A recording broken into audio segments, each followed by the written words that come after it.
Good morning friends and my dear student. Today's we will discuss about megasporogenesis अर्थात आज हम सभी गुरु बीजाणु जनन के बारे में अध्ययन करने वाले हैं। इसके पिछले वीडियोस में हमने पढ़ा था माइक्रोस्पोरोजेनेसिस, जिसके अंतर्गत परागकोश तथा परागकणों का परिवर्धन एवं विकास होता है, जबकि आज हम सभी पढ़ने वाले हैं मेगास्पोरोजेनेसिस गुरु बीजाणु जनन। गुरु बीजाणु जनन किसे कहते हैं? तो गुरु बीजाणु मातृ कोशिका में मेगास्पोर मदर सेल में अर्धसूत्री विभाजन के पश्चात दीर्घ बीजाणु या गुरु बीजाणु बनने की प्रक्रिया को गुरु बीजाणु जनन कहते हैं। अर्थात मेगास्पोर मदर सेल में जब अर्धसूत्री विभाजन होता है तो इसके पश्चात क्या होता है? 4 अगुणित दीर्घ बीजाणु या गुरु बीजाणुओं का निर्माण होता है। गुरु बीजाणु जनन की क्रिया पुष्प के मादा जननांग में संपन्न होती है।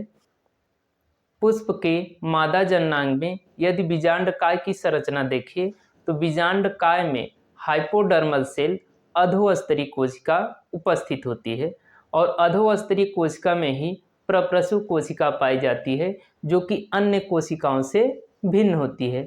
और प्रत्येक प्रप्रसु कोशिका 2 कोशिकाओं में विभाजित होती है।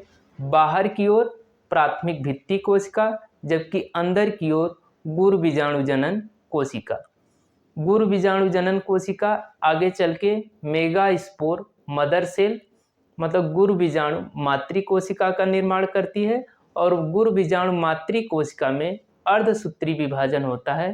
तो उसके पश्चात 4 दीर्घ बीजाणु या गुरु बीजाणुओं का निर्माण होता है, जिनमें से केवल एक ही सक्रिय होता है। जो सक्रिय होता है वह आगे चल करके फीमेल गैमेटोफाइट मादा युग्मक भिद्ध का निर्माण करता है। तो इस प्रकार से गुरु बीजाणु जनन के अंतर्गत गुरु बीजाणु या दीर्घ बीजाणुओं का निर्माण होता है। बनते तो 4 हैं, इनमें से सक्रिय केवल एक ही रहता है। माइक्रोस्पोरोजेनेसिस और मेगास्पोरोजेनेसिस में अंतर लिखने के लिए आता है।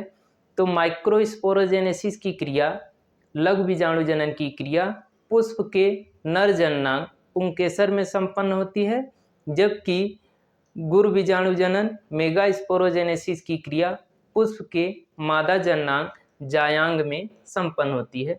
जायांग में देखा जाए तो जो बीजांडकाय होता है बीजांडकाय में संपन्न होती है।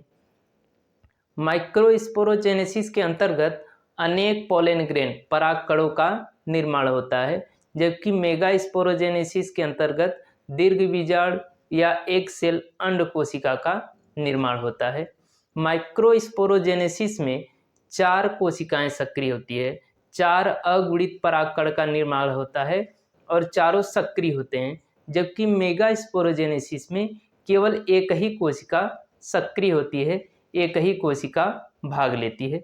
इस प्रकार से माइक्रोस्पोरोजेनेसिस और मेगास्पोरोजेनेसिस में आप अंतर आसानी से लिख सकते हैं कि माइक्रोस्पोरोजेनेसिस क्रिया पुष्प के मेल पार्ट्स पुंकेसर में संपन्न होती है, जबकि मेगास्पोरोजेनेसिस की क्रिया पुष्प के फीमेल पार्ट्स जायांग या बीजांडकाय में संपन्न होती है।